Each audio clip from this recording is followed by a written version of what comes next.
பட்சத்தில் இவங்க விஜய் பாருவும் சபரியும் ஃப்ரெண்ட்ஸ்னும் போது அந்த ஒரு பாண்டிங் உள்ளே இருக்கும் அப்படின்னு பார்த்தா ஒரு சின்ன சின்ன மிஸ் இது நம்மளுக்கு 1 hourல காட்டலை.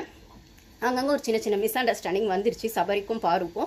அப்போ அந்த இடத்துல ஒரு சில இடத்துல பாரு வந்து பேசும்போது சபரி வந்து முகத்தை திருப்பிட்டு போயிடுறாரு. அப்போ வந்து பேசுனா முகத்தை பார்த்து பேசலாம்ல, ஏன் வந்துட்டு அவாய்ட் பண்ணுறேன், என்ன விஷயம், எதுவாக இருந்தாலும் பேசிக்கலாம்லன்னும் போது ஒரு சில இடத்துல பாரு டாமினேட் பண்ணுற மாதிரி இவர் சொல்கிறாரு. டாமினேட் அப்படிங்கிற வேர்டு தப்பான வேர்டெலாம் இல்லைங்க. அந்த சூழ்நிலையில் அவங்களுக்கான செல்ஃப் ஸ்டாண்ட் எடுக்கணும் போது அது டாமினேஷனாக மாறும்.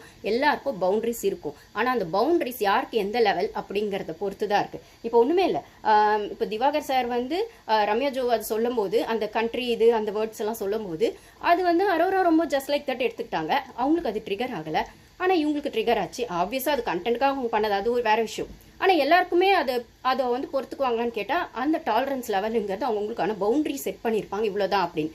இப்போ இதே திவாகர் சாரை பார்த்தீங்கன்னா ஸ்டார்டிங் வந்தோடனே சபரி அப்புறம் வந்து கெமி, சபரி கெமியா இல்லை பிரவீன்ராஜ் கெமியான்னு தெரியல, ஆனால் கெமி கூட இருப்பாங்க, யாருன்னு எனக்கு சரியா தெரியல, கமெண்ட்ஸில் வேணால் ஷேர் பண்ணுங்க. வந்துட்டு என்ன சொல்கிறதுனா, ஒரு துணியை விரிச்சிட்டு நீ பெர்ஃபார்ம் பண்ணு, நாங்கள் காசு போடுறோம் அப்படின்ற மாதிரி, அதாவது என்ன சொல்கிறது, அவர் பெர்ஃபார்ம் பண்ணட்டும் பிச்சை போடுற அப்படிங்கிற இடத்துல வந்துட்டு அவங்க வந்து ட்ரால் பண்ணியிருப்பாங்க திவாகர் சார். அவரும் சிரிச்சுட்டே இருப்பார். அப்போ அதை வந்துட்டு வேற யாரோ சொல்லும்போது இதே வந்து என்ன பண்ணியிருந்தா நான் பொறுத்துட்டு இருந்திருக்க மாட்டேன் அப்படின்னும் போது திவாகர் சாருக்கு ரொம்ப பொறுமை தான். அவர் பொறுமைதான்னு சொல்கிறத விட என்னவோ மைண்டில் ஃபிக்ஸ் பண்ணிட்டு வந்திருக்காரு. அந்த ஃபிக்ஸட் மைண்ட் செட்டோடவே அவர் அந்த கேம் அணுகிறாரு. அவர்கிட்ட இருக்க ஒரே மைனஸ் என்னன்னா, அவர்கிட்ட தப்பு இருக்குன்றதை அவரும் ஒத்துக்கணும். மற்றவங்க செய்யும்போது பொறுமையாக இருக்கிறதுங்கிறது வேற, அதே சமயத்தில் தன்கிட்ட தப்பு